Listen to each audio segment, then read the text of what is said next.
لا حول ولا قوة إلا بالله العلي العظيم بسم الله الرحمن الرحيم الحمد لله رب العالمين الصلاة والسلام على سيد العرب والعجم جسمه مقدس معطر مطهر منور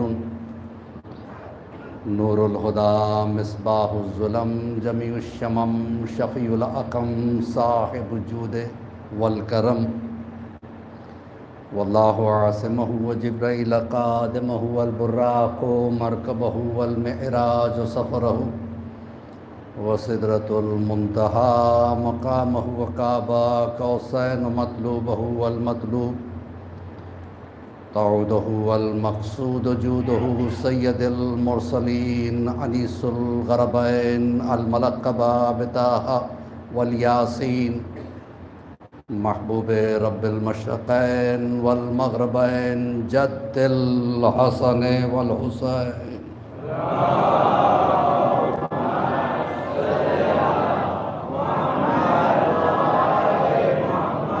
وأهل بيته الطيبين الطاهرين المعصومين المظلومين المنتجبين أبو القاسم محمد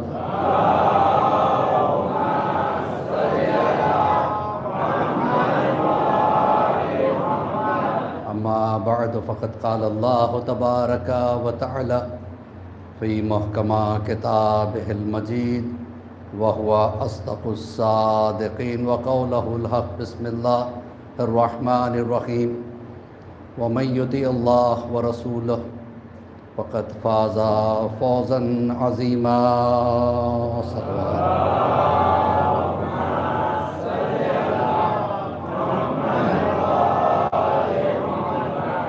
عزیزان محترم، پروردگار عالم کا یہ ارشاد گرامیہ مرتبت کہ جس نے اللہ کی اطاعت کی اور اس کے رسول کی اطاعت کی وہی کامیاب ہوا۔ اللہ کو یا ہمارے مولا کو یا امام زمانہ کو دعویٰ کرنے والے اتنے پسند نہیں ہیں، کام کرنے والے پسند ہیں۔ امام کی محبت کتنی ہے ہمارے دل میں؟ اگر ہم یہ چاہتے ہیں کہ جانیں کہ ہمیں امام کتنا چاہتے ہیں، ہوتا ہے نا کبھی کبھی دل میں خیال ہوتا ہے امام مجھے کتنا چاہتے ہیں، اپنے دل میں جھانک کے دیکھو کہ تم امام کو کتنا چاہتے ہو۔ جتنا تم چاہتے ہو نا اس کا 70 گنا زیادہ امام تمہیں چاہتے ہیں۔ تو عزیزان محترم، یہ ایک بڑی چیز ہے۔ صرف دعویٰ کر لینا کافی نہیں ہے، بلکہ ثبوت دینا ضروری ہے، اپنے عمل کے ذریعے سے، اپنے احساس کے ذریعے سے، اپنے کردار کے ذریعے سے کہ ہم امام کے چاہنے والے ہیں۔ ایک صلوات پڑھے بر محمد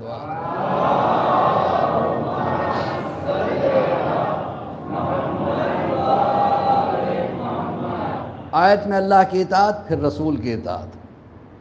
رسول کون؟ دیکھیے، پہلی بات تو یہ ہے کہ ماشاءاللہ آپ کے مہوا کے مجمع میں مجلس پڑھنے کا ایک الگ ہی لطف ہے، کیونکہ بڑے اٹینٹیو ہو کے آپ سنتے ہیں اور لگتا ہے کہ کچھ لینے آئے ہیں۔ جب انسان کو احساس ہو کہ کچھ لینا چاہتے ہیں تو وہ بھی کچھ دینا چاہتا ہے۔ یہ اللہ کے کرم ہے، خاص کر یہاں کے مجمع پہ اللہ جو ہے نا اپنی رحمت نازل کرے۔ پڑھا لکھا مجمع ہے، سمجھدار مجمع ہے، اور very serious to gain something. تو عزیزان محترم، کس کی اطاعت؟ رسول کی اطاعت۔ رسول کا ایک لقب ہے رسالت پناہ۔ کیا ہے؟ رسالت پناہ کسے کہتے ہیں؟ رسولوں کو پناہ دینے والا۔ پناہ کا مطلب رسولوں کو بچا لینے والا، اپنے حفظ و امان میں رکھنے والا۔ رسول کے القاب میں سے ایک یہ لقب ہے۔ مطلب جہاں آدم کو پناہ ملے، میں کیا عرض کر رہا ہوں، ساتھ دیتے رہیے گا، جہاں آدم کو پناہ ملے اسے رسول کہتے ہیں۔ جہاں نوح کو پناہ ملے اسے رسول کہتے ہیں، جہاں ابراہیم کو پناہ ملے اسے رسول کہتے ہیں، جہاں موسیٰ کو پناہ ملے اسے رسول کہتے ہیں، جہاں عیسیٰ کو پناہ ملے اسے رسول کہتے ہیں، اور جہاں رسول کو پناہ ملے اسے ابو طالب کہتے ہیں۔ ابو طالب پر باواز ابراہیم صلی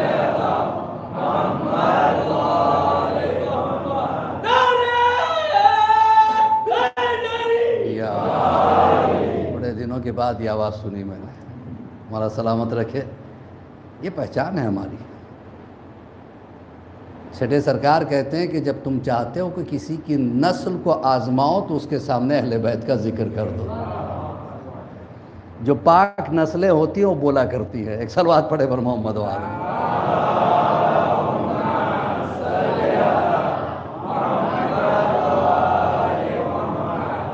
تو کہہ رہا تھا میں کہ جہاں ساری کائنات کو پناہ مل جائے اسے محمد عربی کہتے ہیں، اور جہاں محمد عربی کو پناہ مل جائے اسے، کتنا خیال رکھا تھا جناب ابو طالب نے، اٹھتے بیٹھتے محمد، میرا محمد کھایا یا نہیں۔ دیکھیے ایک سائیکالوجیکل ایک بات کہہ دوں میں آپ سے کہ اگر کسی کا بہترین بیٹا ہو تو اس کی توجہ بیٹے کی طرف رہتی ہے، بھتیجوں کی طرف، بھانجوں کی طرف کم رہتی ہے۔ ابو طالب کا بیٹا علی جیسا، علی جیسے بیٹے کے ہوتے ہوئے علی سے زیادہ چاہنا، اللہ اکبر، میرا محمد کھایا کہ نہیں، میرا محمد پیا کہ نہیں، میرا محمد سویا کہ نہیں، ہر وقت محمد محمد محمد کرتے کرتے ابو طالب چلے گئے۔ اللہ نے کہا میں بھی عادل ہوں، تو نے میرے حبیب کے لیے ہر وقت محمد محمد کیا ابو طالب، اگر میں قیامت تک علی علی نہ کہلوا دوں تو اللہ نہ کہنا یا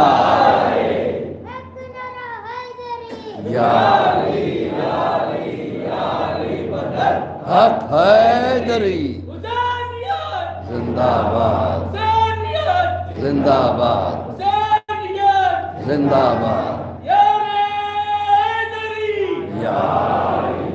تو یہ جناب ابو طالب، اور کیا گھرانہ ہے جناب ابو طالب کا، خود محمد پناہ، علی ایمان پناہ، سیدہ جنت پناہ۔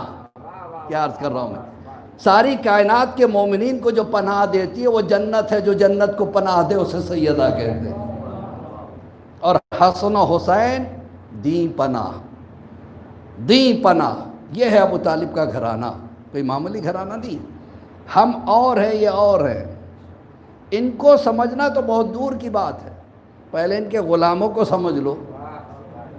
شمس تبریزی بہت مشہور واقعہ ہے، مولائی تھے، اٹھتے بیٹھتے یا علی یا علی یا علی یا علی، ہر وقت زبان کے ساتھ علی چپکا رہتا، سانس کم لیتے یا علی زیادہ کہتے۔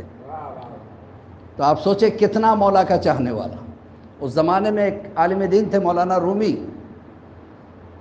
انہوں نے ایک مرتبہ شمس طرح عالم دین تھے، یہ پاگل جیسے شمس جو ہے نا گھومتے رہتے تھے علی علی، بلا ادھر آ میرے برابر میں بیٹھ۔ شمس تبریزی بیٹھ گئے، جی سرکار کیسے یاد کیا؟ کہا جو تو یا علی کرتا پھرتا ہے، کچھ پڑھا لکھا ہے؟ کہا اس کا کیا فائدہ ہے؟ کہا اس سے علی اور زیادہ سمجھ میں آتا ہے۔ کہا اچھا آپ کے پاس ہے کچھ کتابیں پڑھنے کے لیے علی کے لیے؟ کہا میرے پاس میں نے خود لکھی ہیں، اس زمانے میں ہاتھوں سے لکھی جاتی کتابیں، کہ یہ لے جانا، یہ لے جا کے پڑھنا، پھر تمہیں علی زیادہ سمجھ میں آئے گا۔ سامنے تالاب تھا، شمس تبریزی نے جا کے کتابیں تالاب میں ڈال دی۔ مولانا رومی پریشان ہو گئے، یہ کیا کیا تو نے؟ میری زندگی بھر کی محنت ختم کر دی، اب یہ کتابیں تو نے پانی میں ڈال دی، تحریر مٹ گئی ہوگی۔ شمس نے مسکرا کے کہا جو زندگی بھر کی تحریر کو پانی مٹا دے وہ کیا کتاب ہے؟ کہ تجھے سمجھ میں نہیں آئے گی، میں نے بڑی محنت سے لکھا تھا، اس زمانے میں پرنٹنگ تو تھی نہیں، لکھا تھا ہاتھوں سے، کیا گھبرانا نہیں، میں آپ کی کتابیں لا کے دے دوں گا۔ اب کیا فائدہ، تحریر مٹ چکی ہوگی، کیا گھبرائیے نہیں، لا کے کتاب کو جو جھٹکا ہے تو دھول اڑ رہا ہے، پانی نہیں۔ مولانا رومی نے کہا شمس یہ کیا، کتاب بھیگی کیوں نہیں؟ کہا میری مرضی نہیں تھی۔ اس کے بعد شمس نے مولانا رومی کی طرف دیکھا کہ جب غلام علی کی مرضی نہ ہو تو حالات چینج نہیں ہوتے، تو میرا مولا کیا ہوگا؟ ایک صلوات پڑھے بر محمد و آل محمد۔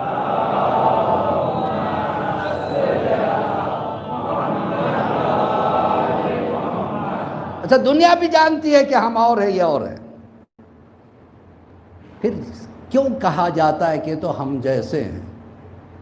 رسول کے لیے کہتے ہیں نا ہم جیسے تھے۔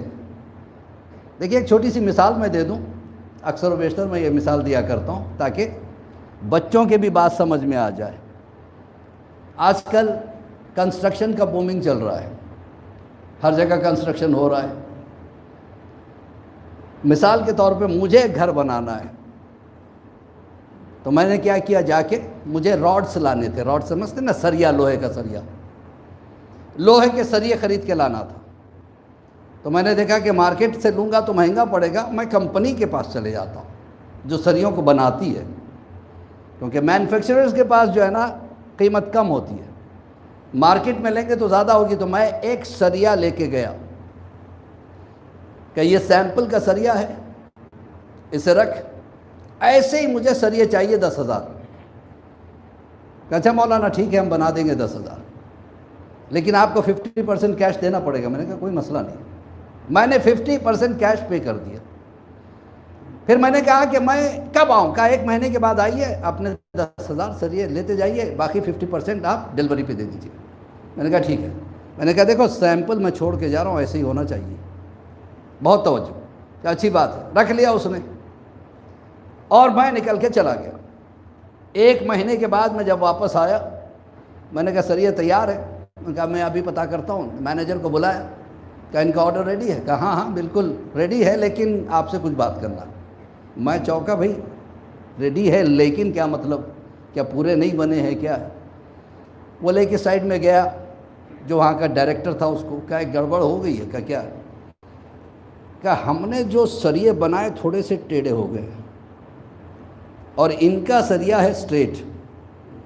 اب یہ اگر سیمپل کو ٹیلی کریں گے تو پیسے نہیں دیں گے، کیونکہ سریا بنگا، یعنی بنگا ہو چکا ہے، ٹیڑھا ہو چکا ہے۔ کہ اب کیا کیا جائے؟ مینیجر تھا شاطر چالاک، اس نے کہا ایک کام کرتے ہیں، ہمارے تو ٹیڑھے سریے، ان کا تو سیدھا ہے، ہمارے سریوں کو سیدھا کرنا ہے تو 10,000 کے اوپر ورک آؤٹ کرنا پڑے گا، اور 10,000 کو سیدھا کرنا معمولی بات نہیں ہے۔ تو کیا کیا جائے؟ کہ ان کے سریے کو ٹیڑھا کر دیتے ہیں۔ کہ اس سے کیا ہوگا؟ کہ آپ یہ کہہ دیجئے کہ آپ کا سریا بھی ٹیڑھا، سارے ٹیڑھے۔ کہا ہاں یہ بات اچھی ہے، ٹیڑھا کر دیا، اور میرے سامنے سریے پیش کی۔ میں نے دیکھتے میں نے پہچان لیا، کیونکہ میں جانتا تھا میرا سریا جو تھا اسٹریٹ تھا۔ کہ دیکھیے یہ آپ کا دیا ہوا سیمپل ہے، یہ ٹیڑھا تھا، سارے ٹیڑھے نکلے۔ میں نے کہا ٹیڑھوں کو لے کے جا کے میں کیا کروں؟ لہذا ایسا کرتا ہوں کہ پھر یہ جو جتنا نقصان ہوا ہے آدھا آدھا ہم شیئر کر لیں گے، مجھے سیدھے سریے چاہیے۔ کہا ٹھیک ہے، اب کی مرتبہ سیمپل لے کے آئیے۔ اب میں 2 سیمپل لے کے گیا، بہت توجہ، میں نے ایک اس کو دیا، ایک اپنے پاس چھپا کے رکھا۔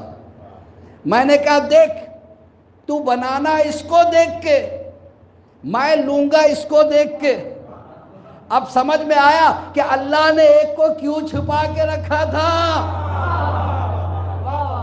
صلوات پڑھے پر محمد و آل محمد۔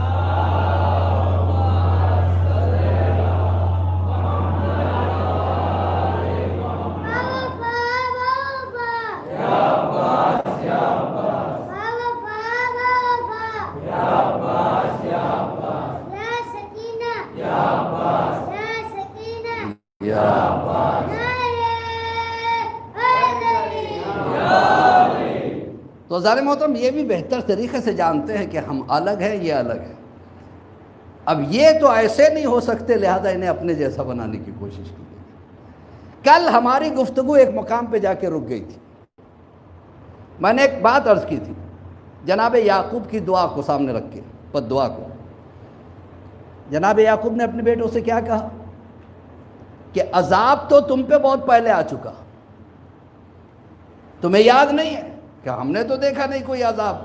کل کی مجلس میں اگر آپ تھے، اٹینٹیو تھے، تو بات ذہنوں میں ہوگی کہ ہم نے تو دیکھا نہیں، کہا کہ عذاب بہت پہلے آ چکا، جیسے میں نے کہا عذاب آ گیا، کہ ہمیں تو پتہ نہیں چلا، کہ میں بتاتا ہوں، کیا تمہارا دل عبادت خدا میں لگتا ہے کہ نہیں؟ کہ وہی عذاب ہے۔ تو ہمیں انالائز کرنا ہے۔ دیکھیے اہم بات یہی ہے، بے شک مولا کے فضائل ایسے ہیں جس پہ واہ واہ کرنا بھی ضروری ہے اور بولنا بھی ضروری ہے، لیکن اس کے ساتھ ساتھ ایسے مولا کو کیسے چاہیے اس کا ذکر ضروری ہے۔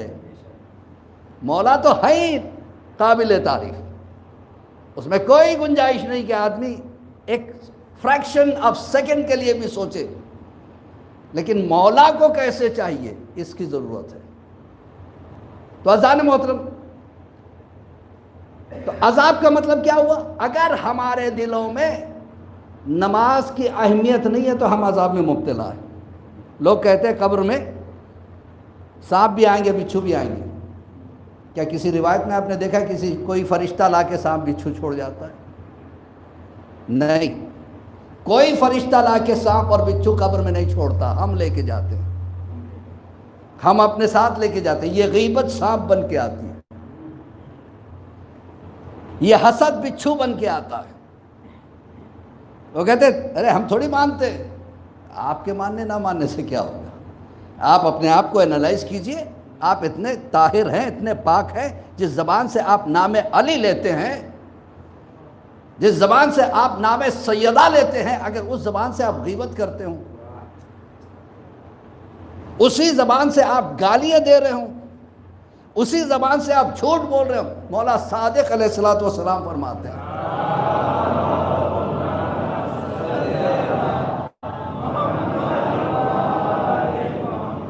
ہمارے تک پہنچنے کے 3 راستے ہیں، کان، آنکھیں اور زبان۔ یا تو ہم سن کے اپنے ایمان کو مضبوط کرتے ہیں، پڑھ کے یا دیکھ کے کچھ کرامتیں، کہ ان کو پاک رکھو، ان راستوں کو پولیوٹ نہ کرنا، وہ ہمارے راستے ہیں، ان راستوں کو طاہر رکھنا ضروری ہے، پاک رکھنا ضروری ہے۔ لہٰذا انسان کو چاہیے کہ بہترین سے بہترین اپنے آپ کو بنانے کی کوشش کرے، تاکہ وہ کہے یہ ہمارا ہے، ہم کہیں وہ ہمارے، یہ الگ بات ہے۔ اہل بیت کہے کہ یہ ہمارا ہے تو قابل فخر ہے۔ قابل فخر بن جاتا ہے وہ شخص جس کے لیے علی کہہ دے یہ میرا ہے، امام زمانہ علیہ السلام کہہ دے یہ میرا ہے۔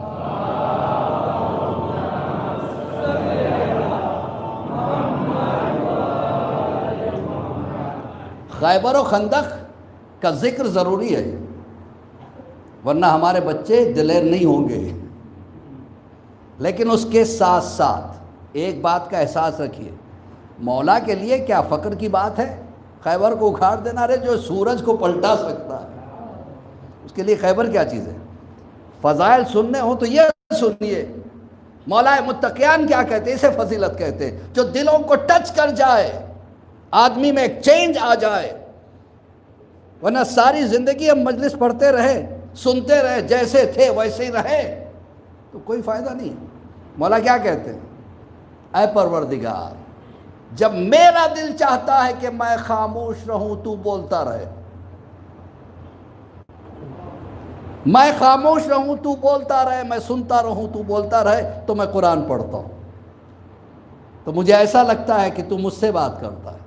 اور جب میرا دل چاہتا ہے کہ میں بولتا رہوں تو سنتا رہے، تو میں نماز پڑھتا ہوں۔ اسے کہتے ہیں علی، اسے کہتے ہیں مولا کائنات۔ مولا کائنات کہ وہ جملے ભાઈ તમને કાલે સૂચના આપી તમે અમુક 25-30 ગાડી રોડ ઉપર મૂકી દીધી, આ રોડ ઉપર છે તો વધારે ખબર પડે ત્યારે બાપા ઝાંપા છે ને ખારના ઝાંપે કે કોઈની માથા પડતી છે, ખુદાના ખસતા પોલીસ આવે તો તરત ખબર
کیا اشرخانے پیدل نہیں آ سکتے؟ 1-1.5 کلومیٹر سے زیادہ نہیں ہوگا ریڈیشن میں جو ہماری آبادی پھیلی ہوئی، 2 کلومیٹر مان لیجیے۔ اگر ہم آج 2 کلومیٹر نہیں چل سکتے تو پھر نجف سے کربلا کیسے جائیں گے؟ اس چیز کو ذہن میں رکھیے گا، پیدل آئیے گا تاکہ ثواب بھی زیادہ ملے۔ اور یہ چیزیں احترام ضروری ہے، جس حکومت میں ہم رہتے ہیں اس حکومت کے قانون کا پالن کرنا بہت ضروری ہے۔ ایک صلوات پڑھے پر محمد وعلیہ۔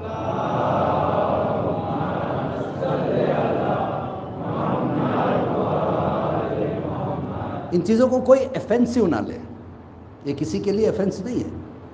اس چیز کے پر تھوڑا سا غور کریں، بس وہ پوائنٹ ذہن میں رکھیے۔ اگر آپ پیدل چلے، اللہ نیتوں کو دیکھتا ہے، اس نیت سے چلیں گے مجھے زیادہ ثواب ملے، تو آپ کے دیکھیے ہر قدم پہ فرشتوں کی طرف سے دعائیں مل جائیں گی آپ کو۔ خیر ازان محترم، مولا کائنات ایک ایک چیز میں، ان کی ایک ایک گفتگو میں، ان کے ایک ایک جملے میں بہت بڑا، یعنی بہت بڑی فکر چھپی رہتی ہے۔ مولا متقیان زمین پہ بیٹھ کے فیصلے دے رہے تھے مسجد کوفہ میں۔ آپ نے دیکھا ہوگا جو گئے ہوں گے مسجد کوفہ میں، مقام مولا علی ایک جگہ ہے جہاں پہ مولا بیٹھ کے خطبہ دیتے تھے، جہاں بیٹھ کے یعنی قاضی بن کے انصاف کرتے تھے، لوگ جھگڑے لے کے آتے تھے، مولا انصاف کرتے تھے۔ کسی نے مولا سے کہا کہ اب تک جو تھے وہ تو کرسی پہ بیٹھتے تھے، تخت پہ بیٹھتے تھے، مولا آپ زمین پہ کیوں بیٹھے ہو؟ لوگ تخت پہ بیٹھتے تھے، کم سے کم کرسی رکھ لیتے۔ کیا بہترین جملہ میرے مولا کا، ایمان تازہ ہو جاتا ہے خدا کی قسم۔ مولا کہتے ہیں کہ اگر میں زمین پہ بیٹھا ہوں تو تیرا کیا پرابلم ہے؟ میں اس لیے زمین پہ بیٹھا ہوں کہ زمین پہ بیٹھنے والا کبھی گرتا نہیں ہے۔ یہ ہے پیغام، یہ ہے فضیلت، یہ ہے فضائل جو انسان سن کے اس میں چینج آ جائے۔ مولا متقیان کہ گھر میں 3 دن سے فاقہ تھا، مولا گئے مزدوری کرنے کے بعد 7 درہم ملے، لے کے آ رہے تھے، راستے میں ایک فقیر ملا، اسے 2 درہم دے دیے، بچے کتنے؟ 5۔ اور آگے بڑھے، ایک اور صحابی ملا، بہت بھوکا ہوں مولا، اسے 2 دے دیے، بچے کتنے؟ 3۔ پھر ایک فقیر ملا، اسے 1 دے دیا، 2 درہم بچ گئے۔ اس کا آٹا خریدنا جا رہے تھے تو جناب مقداد نے سوال کر لیا، مولا آپ نے کل کی فکر نہیں کی؟ کیونکہ آج اگر آدمی 100 روپے کماتا ہے تو 50 آج خرچ کرتا ہے، 50 کل کے لیے رکھتا ہے، یہ انسان کی فطرت ہے۔ آپ نے پورا آج ہی خرچ کر دیا، سب آپ نے تقسیم کر دیا، جو ملا اسے آپ نے آج کے لیے خرید لیا، کل کا کیا ہوگا؟ کیا بہترین مولا نے بات کہی ہے کہ جب بھی مجھ پہ فائنینشیل کرائسس آتے ہیں تو میں اس جملے کو یاد کرتا ہوں تو طاقت مل جاتی ہے۔ مولا کہتے ہیں میں کیسے اس خدا پہ شک کروں جو آج تک کھلایا کل نہیں کھلائے گا۔ یہ گولڈن ورڈز ہیں، اس کو اپلائی کرنے کی ضرورت ہے اپنی زندگی میں، اسی کو شیعہ کہتے ہیں، اسی کو شیعہ کہتے ہیں، ورنہ دعاؤں کا سہارا ہے۔ آج ایک صاحب کے پاس سے مجھے میسج آیا تھا، میں ممبر سے نام نہیں لینا چاہتا، انہوں نے کہا کہ مولانا آج سے 4-5 سال پہلے آپ آئے تھے، ایک دعا آپ نے بتائی تھی، اس کا مجھے بہت زیادہ فائدہ ہوا، میں چاہتا ہوں کہ آپ دوبارہ اس دعا کو دہرا دیں تاکہ لوگوں کو اس کا لابھ ملے، اس کا فائدہ ملے۔ اس دعا کو بیان کرنے سے پہلے، یہ حالانکہ میں آج سے 4-5 سال پہلے جب بھی آیا تھا میں نے بیان کیا تھا، اب لوگوں کی خواہش ہے لہذا میں بیان کرنا چاہتا ہوں، میرا انٹینشن ریپیٹیشن کا نہیں ہے، لیکن چونکہ ضروری چیز ہے لہذا بتا دوں۔ لیکن اس سے پہلے تھوڑی سی بیک گراؤنڈ اس کی سمجھ جائیے گا۔ جناب ام سلمہ جو تھی رسول اللہ کی بیوی، ان کی پہلے شادی ہو چکی تھی، شوہر بہت چاہنے والے تھے لیکن ایک جنگ میں شہید ہو گئے، تو فائنینشلی اتنی کمزور ہو گئی تھی کہ مدینے میں وہ رہنے کے لیے مکان کرائے پہ نہیں لے سکتی تھی، مدینے کے باہر ریگستان میں ایک جھوپڑی بنا کے اس میں رہتی تھی، اور دن رات اپنے شوہر کو یاد کرتی تھی کہ وہ تھے، مجھے کوئی پریشانی نہیں تھی۔ ایک دن اپنے بیٹے سے کہا جاؤ تم رسول اللہ کے پاس جاؤ اور میرا سلام کہنا، اور ان سے کہنا کہ مجھے پیسے کی مدد نہیں چاہیے، اور پیسہ کب تک کون دے گا؟ ان سے کہہ دینا کہ مجھے کوئی ایسی دعا دے دو جس کی وجہ سے، ایک صلوات پڑھے پر محمد و آل محمد،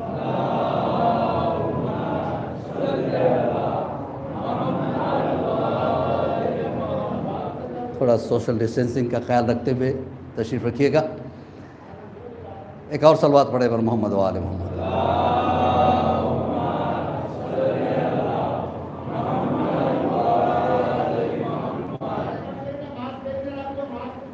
ہاں، سب ماسک پہنے رکھیے گا اور سوشل ڈسٹینسنگ کا خیال رکھیے گا، جہاں جگہ مل جائے وہاں بیٹھ جائیے گا۔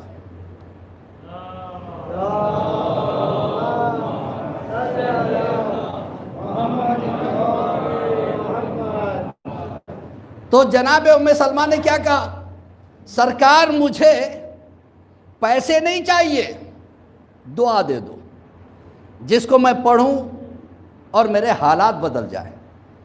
تو رسول اللہ نے ایک دعا لکھ کے بھیجی، کہ اس کو پڑھو، جو نعمتیں تم سے چھین گئی ہے۔ بہت ایسا ہوتا ہے، کبھی کبھی ہمارا بزنس بہترین ہوتا ہے، اچانک بزنس ڈاؤن ہو جاتا ہے، صحت اچھی رہتی ہے، اچانک صحت خراب ہو جاتی ہے، اچھی خاصی انڈرسٹینڈنگ میاں بیوی میں ہوتی ہے، مس انڈرسٹینڈنگ پیدا ہو جاتی ہے، بچے بہترین مطیع و فرمانبردار ہوتے، اچانک وہ نافرمان ہونے لگتے ہیں۔ تو رسول اللہ نے کہا جو بھی تمہاری نعمت جو اللہ کی طرف سے ملی ہے وہ لے لی گئی ہو، یہ دعا کو پڑھو گے تو اس سے بہتر نعمت تمہیں دے دی جائے گی۔ ام سلمہ نے کہا ٹھیک ہے۔ وہ دعا کیا ہے؟ بسم اللہ الرحمن الرحیم، ایک صلوات پڑھے پر محمد و آل محمد۔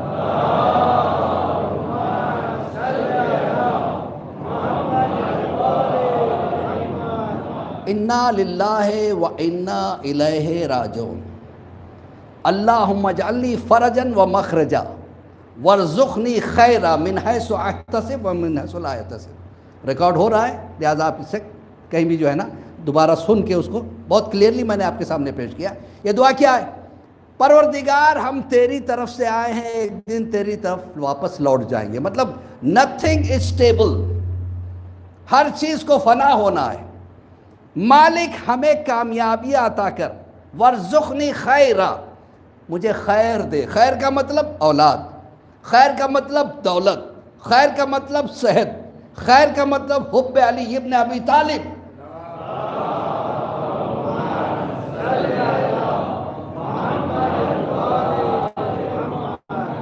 خیر کا مطلب امام زمانہ سے نزدیکی، ساری چیزیں ایک دعا میں، ایک پیکج میں۔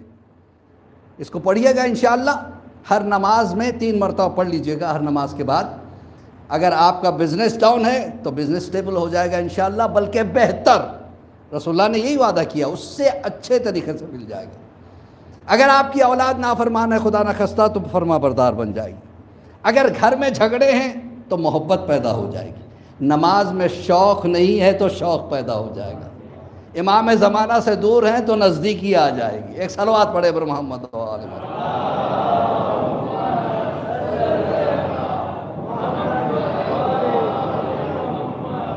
اذان محترم، کانفیڈنس ہونا چاہیے کہ ہم امام کے چاہنے والے ہیں، امام ہمارا خیال رکھیں گے۔ ابو الحسن اصفہانی بہت بڑے عالم دین گزرے، نجف میں ہوا کرتے تھے۔ ان کے پاس ایک خط آیا، ان کے شاگرد سامنے بیٹھے ہوئے، وہ شاگرد بیان کر رہے تھے۔ ان کو یمن سے خط آیا، مفتی بحر العلوم کی طرف سے، اس زمانے کے یمن کے مفتی۔ کیسے یمن میں شیعت پیدا ہوئی، یہ میں آپ کے سامنے بہت مختصر وقت میں انشاءاللہ مجھے ختم بھی کرنا ہے، کیونکہ 9:45 میرا انشاءاللہ وقت رہے گا ختم کرنے کا۔ تو اذان محترم، ایک 2-4 منٹ ادھر ادھر بھی ہو سکتے ہیں۔ تو اب ہوا یہ کہ خط آیا، اس میں لکھا ہوا ابو الحسن اصفہانی کو خطاب کرتے ہوئے کہ آپ حضرات امام زمانہ کی غیبت کو مانتے ہیں، اس کی دلیل کیا ہے؟ عالم دین اسے کہتے ہیں، کانفیڈنس اسے کہتے ہیں۔ ان کے شاگرد بیان کرتے ہیں، وہ خط پڑھ کے مسکرائے، کہا اس کا جواب لکھو۔ جواب میں لکھنے کے لیے شاگرد بیٹھے، کہا کیا لکھوں؟ کہ اے مفتی بحر العلوم، آپ پہ ہمارا سلام، آپ یہ جاننا چاہتے ہیں کہ ہمارے امام زمانہ غیبت میں ہے یا نہیں ہے، دلیل آپ نے پوچھی ہے، آپ نجف آئیے، میں ملاقات کرا دوں گا۔ آپ نجف آئیے، میں ملاقات کتنا بڑا دعویٰ۔ ایک مرتبہ یہ کہتے ہیں کہ ہم نے جو ہے نا وہ خط کو پڑھ لیا، اس کے بعد ہم نے پوسٹ کر دیا۔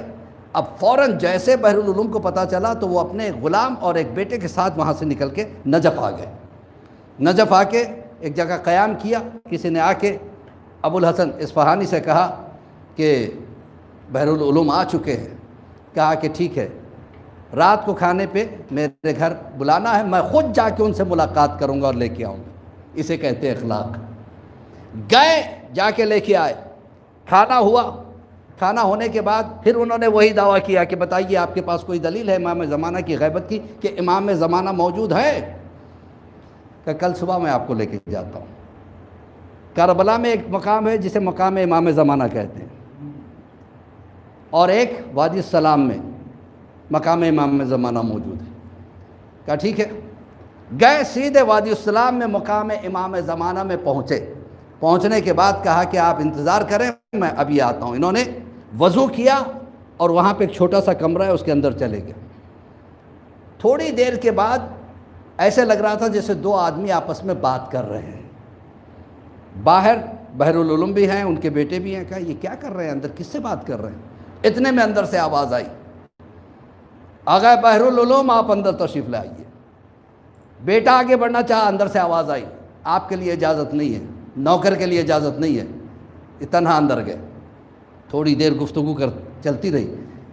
بحر العلوم کے فرزند کہتے ہیں کہ پھر میں نے سنا تھوڑی دیر کے بعد میرے بابا کے رونے کی آواز آ رہی تھی۔ توبہ یا فرزند زہرا، توبہ یا فرزند زہرا۔ کہہ رہے ہیں کہ مولا مجھے معاف کر دو، مجھے معاف کر دو، مجھ سے غلطی ہوگی، میں نے آپ کی شخصیت کو پہچانا نہیں تھا۔ اب اس کے بعد روتے روتے غش کھا گئے۔ پھر اندر سے آواز آئی، اب تم لوگ آ جاؤ۔ جب یہ اندر گئے تو دیکھا صرف آ گئے ابو الحسن اصفہانی ہے اور بحر العلوم بے ہوش پڑے ہوئے۔ تو جب انہیں ہوش میں لایا گیا، ہوش میں آتے انہوں نے کہا اشہد ان لا الہ الا اللہ، اشہد ان محمد رسول اللہ و علی ولی اللہ۔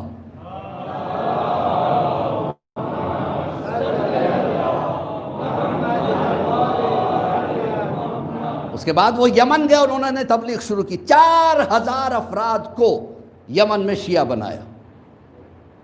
یہ امام زمانہ کی دین تھی۔ آج یمن میں شیعہ بھرے ہوئے ہیں۔ تو اذان محترم، کسی نے آغا بہجت سے کہا تھا، آغا یہ بتائیے امام سے قریب ہونے کے لیے، امام سے ملاقات کرنے کے لیے ہمیں کیا کرنا چاہیے؟ تو آغا بہجت نے جواب دیا، سب سے پہلے گناہ کرنا چھوڑ دو، نماز وقت پر پڑھو، نماز شب کے پابند ہو جاؤ، امام خود چل کے تم سے ملاقات کے لیے آ جائیں گے۔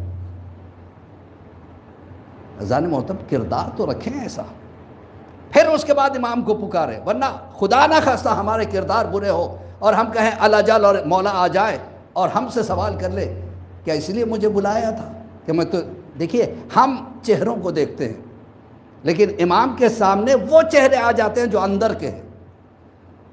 چھٹے امام کے ساتھ ایک صحابی امام تھے، انہوں نے دیکھا کہ بہت سارے حج کرنے کے لیے لوگ آئے ہیں، تو کہا مولا کتنے لوگ حج کے لیے آئے؟ امام نے اس کے چہرے پہ ہاتھ پھر رکھا، اب دیکھا کہ بہت کم آدمی ہے، باقی جانور ہے، کوئی گدھے کی شکل میں، کوئی اونٹ کی شکل میں، کوئی کتے کی شکل میں، کوئی نجس جانور کی شکل میں۔ کہا مولا میں یہ کیا دیکھ رہا ہوں؟ کہ یہ ان کے اندر کے چہرے ہیں۔ امام ہمارے اس چہرے کو نہیں، ہمارے اندر کے چہرے کو دیکھتے ہیں۔ اس چہرے کی خوبصورتی کے لیے ہم کیا کیا کرتے ہیں؟ سپا کرتے ہیں، جا کے کہتے ہیں کہ چہرے کو خوبصورت بناؤ، طرح طرح کے کریم استعمال کرتے ہیں، فیئر اینڈ لولی۔ کسی نے کہا کہ اس سے گورے ہو جائیں گے، اگر سبھی فیئر اینڈ لولی سے گورے ہو جاتے، اس کا اونر ہے مدراسی جو سب سے زیادہ کالا ہے، وہ پہلے گورا ہو جاتا۔ یہ چہرہ ایک دن خاک میں مل جائے گا۔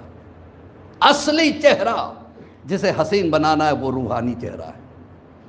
ایسے بناؤ کہ جس سے چہرے سے آپ کے نور طایا ہو۔ چہرہ حسین بنانا ہو، قرآن کی تلاوت کرو، امام فرماتے ہیں جو قرآن کی تلاوت کرتا ہے قرآن نور ہے، اس کے چہرے پہ نور آ جائے گا۔ نماز شب کے پابند بن جاؤ، اور خصوصاً یہ میرا پیغام یوتھ کے لیے، نوجوانوں کے لیے۔ ماشاءاللہ بزرگ تو کرتے ہی ہیں، نوجوان ذرا غافل ہوتے ہیں۔ وہ اگر چینج ہو جائے تو جنریشن چینج ہو سکتا ہے، گھر کی عورتیں چینج ہو جائے تو بچے چینج ہو سکتے ہیں۔ یہ مجلس عزا خالص فضائل سننے کا نام نہیں ہے، فضائل سن کے جیسے مولا چاہتے ہیں ویسے بننے کا نام ہے۔ فکر کو تازہ کرو، اٹھو تو کچھ لے کے اٹھو، اس لیے کہ یہاں پہ ملتا ہے، سیدہ آتی ہیں دینے کے لیے، پتہ نہیں کس کو کب کیا مل جائے۔ انٹینشن کو اچھا رکھنا چاہیے، مجھے جانا ہے کچھ لینے کے لیے، ورنہ ایسے ہی حبیب حبیب نہیں بن گئے، جون جون نہیں بن گئے، مسلم مسلم نہیں بن گئے۔ اس کے لیے بہت جنگ کرنی پڑی انہیں اپنے نفس کے ساتھ، جس کی وجہ سے حسین نے کہا یہ میرا ہے۔ اذان محترم ذرا سوچئے گا، آج 30 تاریخ ہے کربلا کی، 2 کو قافلہ آ چکا، 3 کو قیام نصب ہوئے۔ مولا عباس نے کہا کہ مولا حسین ہمارے ساتھ چھوٹے چھوٹے بچے ہیں۔ عزیز و خدا کی قسم، مصائب کے لیے جملوں کی ضرورت نہیں ہے۔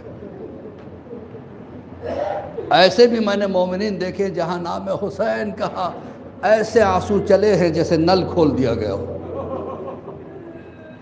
جس کے دل میں جتنا بڑا حسین ہوتا ہے وہ اتنا چلا کے روتا ہے۔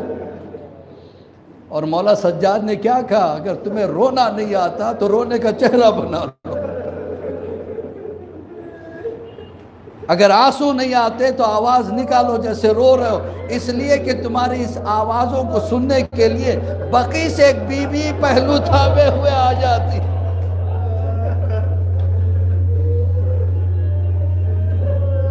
یہ محرم کی تاریخ ہے عزیزو، ہم نہ روئیں گے تو کون روئے گا؟ جو رونا چاہتے تھے انہیں تماچے مارے جا رہے تھے، جو رونا چاہتے تھے انہیں تازیانے مارے جاتے تھے۔ سید سجاد یہی تو کہتے ہیں، ابو بصیر خدا کا شکر ادا کرو کہ تمہارے رونے پہ کوئی تماچے نہیں مارتا۔ میری ایک چھوٹی سی بہن سکینہ، جس کو بابا کے سینے پہ سونے کی عادت تھی، رات کو کہتی تھی بابا تو کوئی تماچے مارتا، کوئی تازیانے مارتا۔ ہاں میرا دل کہتا ہے کہ پتہ نہیں کس کے برابر میں کون بیٹھا ہے۔ ہم نہیں جانتے کہ سجاد کہاں بیٹھے، حسین کہاں بیٹھے، عباس کہاں بیٹھے۔ ایک رومال لیے بی بی ایک ایک کو دیکھ رہی ہے۔ میں تم سے لینے کچھ نہیں آئی ہوں، 2 آنسو دے دو، 2 آنسو دے دو۔ جہاں زہرا سوالی بن کے آ جائے اسے مجلس حسین کہتے ہیں۔ اذان محترم، جس وقت حبیب ابن مظاہر پہنچے ہیں نہ کربلا، کس کے مصائب پڑھوں سمجھ میں نہیں آتا۔ ہمارے پاس وقت کم ہے، مصیبتیں زیادہ ہیں۔ آج کی تاریخ کے حساب سے مولا عباس نے کہا حسین سے، مولا ہمارے ساتھ چھوٹے چھوٹے بچے ہیں، بچوں کو پیاس زیادہ لگتی ہے، مولا کہو تو فرات کے کنارے میں قیام کر لوں۔ کہا ٹھیک ہے، خیمے لگا لو۔ 3 تاریخ کو خیمے لگائے گئے، 7ویں کو ہٹائے گئے۔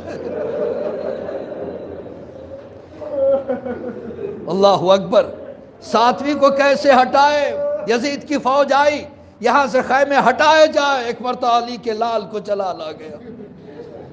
آگے بڑھ کے عباس نے ایک لکیر کھینچی، جوتے کی نوک سے ایک لکیر کھینچی۔ کسی کی ماں نے اگر ایسا بیٹا پیدا کیا ہے جو میرے لگائے ہوئے خیموں کی قناتوں کو کھینچ سکتا ہے تو یہ لکیر پار کر کے دکھائے۔ آواز میں اتنی گرج تھی کہ حسین کے کانوں میں آئی۔ حسین نے آ کے دیکھا کہ علی کا شیر جلال میں کپ کپا رہا ہے، منہ سے جھاگ نکل رہا ہے، ایک ہاتھ تلوار پہ چلا گیا، حسین گھبرا کے زینب کے پاس آئے.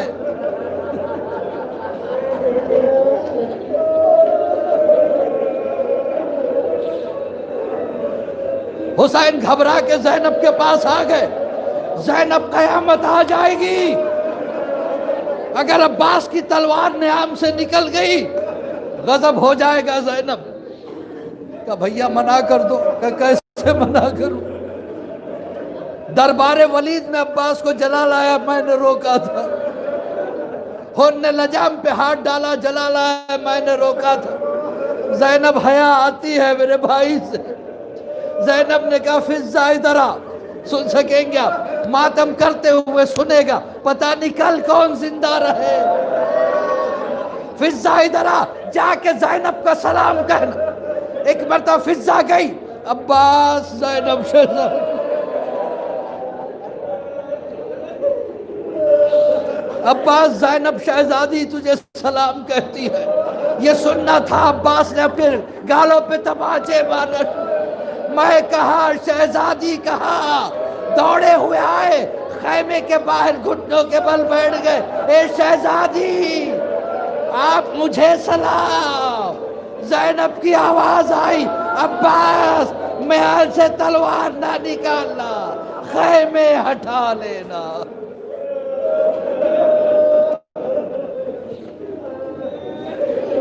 انا للہ وَإِنَّا إِلَيْهِ رَاجِعُونَ. رضاً بقضائه تسلیما لعمر مولا. اللہم بحق محمد وعنت المحمود، بحق علی وعنت العلا، بحق فاطمة انت فاطر السماوات والعرض، بحق الحسن وعنت المحسین، بحق الحسین انت قدیم الاحسان. واستجب دعائی وقض حاجاتی برحمتک یا ارحم الراحمین. پروردگار اس قلیل عزاداری کو قبولیت کا درجہ عطا فرما.